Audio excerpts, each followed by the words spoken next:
is I believe that through all of that, it will be transform their life, their thought, their faith, and their character.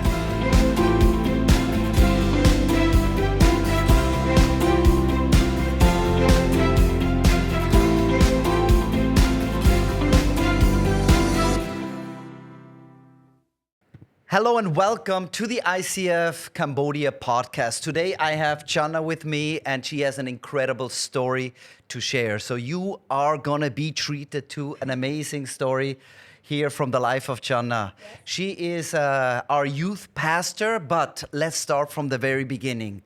Your family had already 3 sons. Yes. And by the time the youngest was already 3 years old, your mom got pregnant again, and they went to the doctor, got checked if it was a boy or a girl because they wanted a girl. They already had 3 sons. And then they found out that, before they found out what it was. So in Cambodia, they would like to have one daughter at least. Daughter, yes. Because they would like to have someone to take care of them when they are old. Yes. Yes. So they try to have another child and they want a girl. But when they went to visit the doctor said that it might be a boy. So the doctor said it's going to be one more boy. Yes. And then what did your parents decide? So my parents, they came back home and then they discussed and then they decided they don't want to have another boy. So they want to abort that baby. And what happened? So, yes, they make appointment with the doctor, but and then when they went to the hospital or clinic during that time, unfortunately, the doctor was not there. The doctor was not there when they wanted to abort you? Yes. And then they went back home, and the second time, what happened? The second time, my mom, she drove the motor, and then she had an accident, but nothing has happened to me. Unbelievable. The first time the doctor was not there. The second time your mom had an accident. Yes. On the way to abort you. Yes. But you survived. And she survived. And then the third time? The third time they went there and the doctor said it's too late to abort now. The doctor said it's too late. This is an unbelievable story if you think about it. You know, you are alive because God must have sent an angel to protect you. Yes. And your parents from not letting you be born. So you were born, you grew up as the only daughter. I guess you were spoiled. I am very spoiled. You were also treated to a good education. Yes. And you got to know Jesus during this time. How did you get to know Jesus? So I know Jesus because my boyfriend, he invited me to visit a church called ICF. And when you got to know ICF, you got to know Jesus. And I know it was one of the, you were one of the first 12 people that got baptized. Yay. At ICF. You are like the OG, the original gangsters of the ICF Cambodia tribe here. Yes. I love it. I also saw you for the first time, or no, not the first time, but I saw you at your work. You were working as the manager of the waitresses in the Hard Rock Cafe here in Siem Reap. And I said, you know, this girl is amazing. A lot of energy, a lot of joy, a lot of excitement, a lot of potential. I would like to hire her. And then we hired you for guest relations in the beginning. What else did you do after that? So during the time, our church is not very big, and so I was kind of have a lot of free time during the week. And then I got another task, which is really a great experience. I got a chance to become a translator. But you know what? It's for the construction. It's really challenging. Under the sun, and it's very hot. A lot of guys, a lot of excavators. This spoiled girl. Yes, it was like really challenging. Yes, but it was a good lesson. It is. It was. After that, you worked with the mission teams, Yes. and now you are a youth pastor. But let's go back a little bit. You had this boyfriend. Did your parents approve of him? When they knew that I had a boyfriend, they were not happy because, yeah, I am a spoiled girl, the only daughter. So their mindset, they think that they want to give uh, the best to their daughter, and they thought that the right man is the one who rich, you know. The Yes, rich boy. the rich boy. But my boyfriend, he was not. He grew up in a poor family, and when they knew about it, and they was not happy, and then they told me to break up with him. But you did not break up. You kept it secret, and then eventually they found out. I know also that your parents were not happy that you started to work for a church. Yes. What changed? I mean, you're still working. What changed? How did you manage that? Uh, it's about money. So it's not a high salary, but it's really worth it for me and it's really value. But I told them that, Mom, you know, I work for the church, but every month I will get increase of $5 every month. So please calculate how much I will earn in 1 year. So it is really about the money. It is. And I remember I invited your parents one time to my Yes. home so they get to know another Christians because they heard some lies. What were some of the lies they heard about Christians? They were afraid that I will not love them anymore, not respect them anymore. And secondly, they also afraid that I'm not listening to them anymore.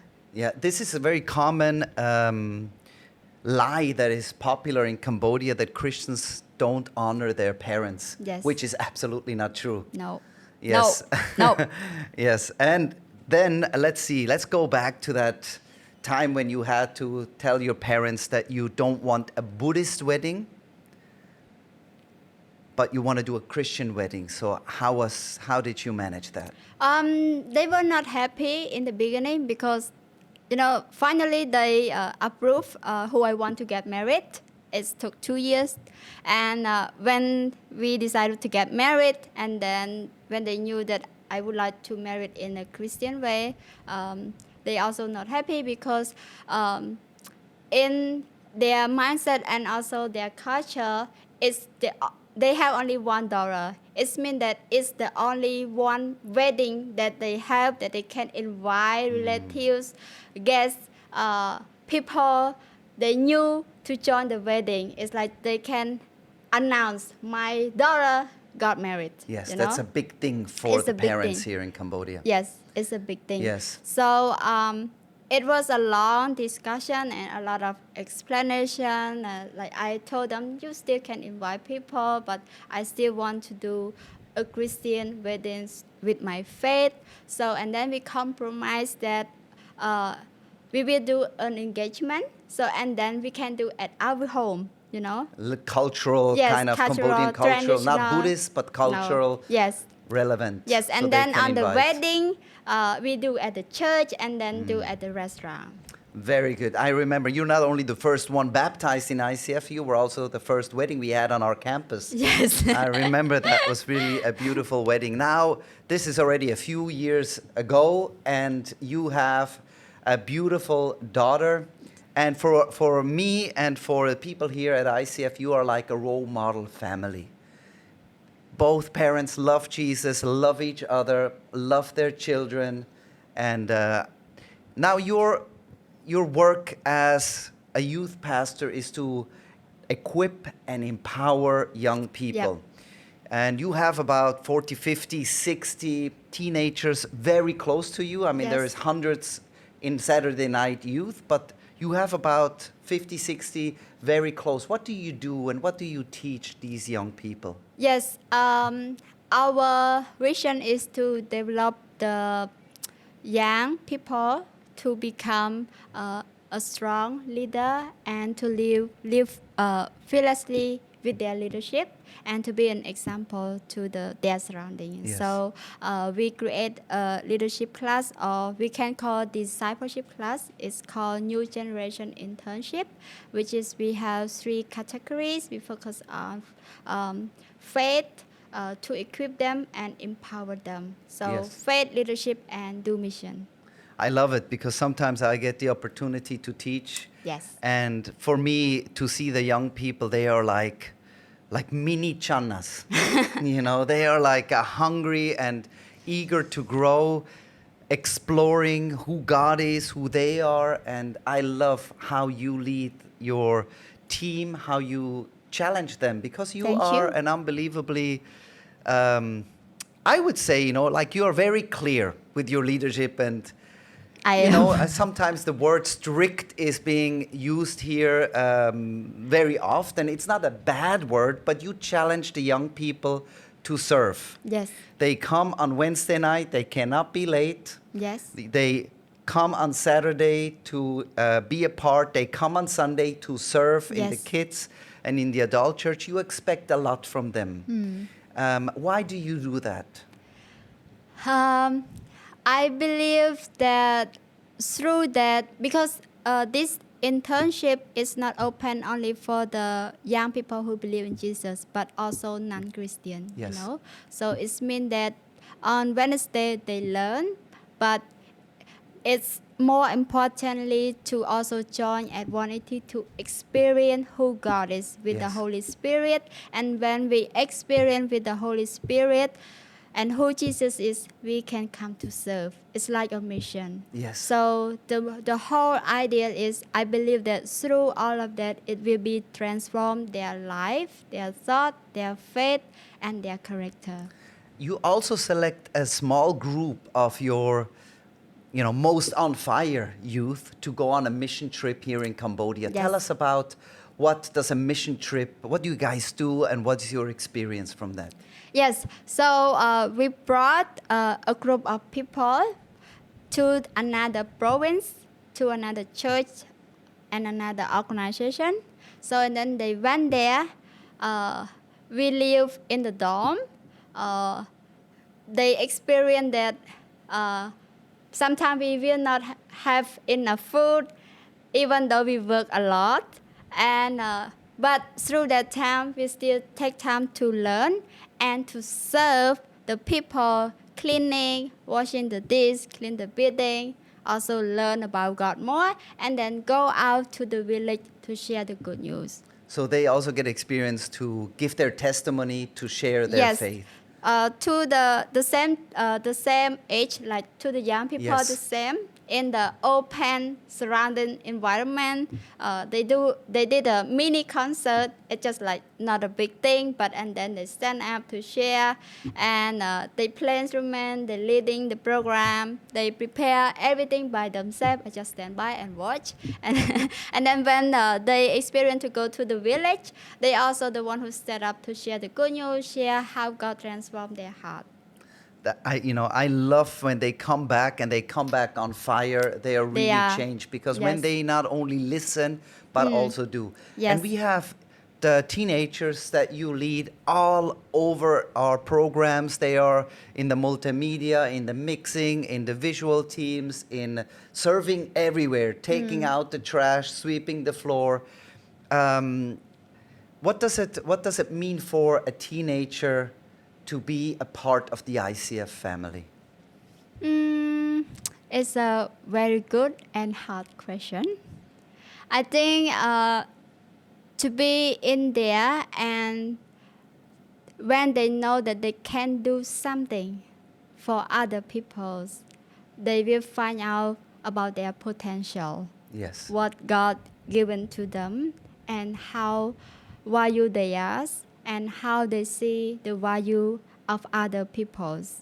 And then they will realize that how much they love their family, and then when they go back home, they also want to transform their family too, not only at the church. And many of the youth have already brought their parents to Yes, church, yes. have come to faith. And that is really beautiful because sometimes to reach the parents is more difficult, but It- through their own kids, Yes. it's more possible and likely that the parents also follow Jesus. Yes, there is a mother. She came to me and then she said that, oh, her son never obey her or listen to her, and every time she speak up, he always talk back in the bad way, you know. But and then she came to me and said, hey, my son changed so much. Wow. I heard that he got baptized, and then when he went home, he also talks nicely to me more than before. And when I hear something like that, it's so good. That is the whole purpose. Yes. To see people become more like Jesus Yes. and transform Yes. their world, and this is what's happening. If we look to the future in the next 5-10 years, where do you see yourself? I will see myself behind the stage and watch them preach. So beautiful. I love it because that's empowerment. Yes. It's not about you, but it's seeing the next generation rise up. And that's the heart of a youth pastor. Yeah. I love it so much. Thank you very much for sharing. You're welcome. And I want to thank you guys for watching. I hope you enjoyed this episode. And if you liked it, please comment. Please share this with your friends and family as well, because what God is doing here with the youth in Cambodia, it's really amazing. And I hope to see you next time when we have an ICF Cambodia podcast. See you. Yes. Bye-bye. God bless you. Bye-bye.